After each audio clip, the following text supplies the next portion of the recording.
Hello সবাই, কেমন আছো? আমি খুব ভালো আছি। এখানে দেখছো সবাই এত জমা হয়েছে। এখানে সব আমার মামিরা বৌদিরা আছে, কারণ এখানে হচ্ছিল আমার বিয়ের কলস সারা। বিয়ের কিছুদিন আগে যত বিয়ের কলস আছে সেগুলোকে গোবর ধান এসব দিয়ে সারাসারি করতে হয়। তোমাদের যাদের যাদের এই রিচুয়ালটা আছে আমাকে জানিও। আমাদের তো এটা হয়, সবার বিয়েতে দেখে আসছি। তারপরে আজ নিজের বিয়েতে দেখলাম যে কিভাবে সারছে এগুলো। হলুদ কাপড় লাগে, তারপরে হলুদ কাপড়ের মধ্যে সর্ষে নুন এইসব ভরে ভরে বাঁধতে হয়। অ্যাকচুয়ালি প্রথমে আমি জানতাম না, তারপরে দেখে দেখে। এখানে আছে দিদি বোন, আমি নিজে সবার সাথে বসে গল্প করছিলাম। যাই হোক, আমি জিন্স পরেই বসেছিলাম।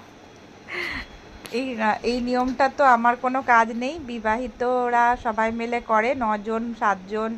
এখানে আমার দাদার ছেলে মোবাইল নিয়ে খেলা করছিল। তোমাদেরকে দেখায়, এই দেখো, এটা পাশে মানিক খাম্বা, আর এটা হলো আমাদের বসার যেই ইয়েটা হয়, একটা পিঁড়ে লাগে আমাদের, ওই একটাই পিঁড়ে, দুটো পিঁড়ে লাগে না। তারপরে ছিল একটু চা আর জলখাবারের ব্যবস্থা, যেটার ভিডিও তোলা হয়নি।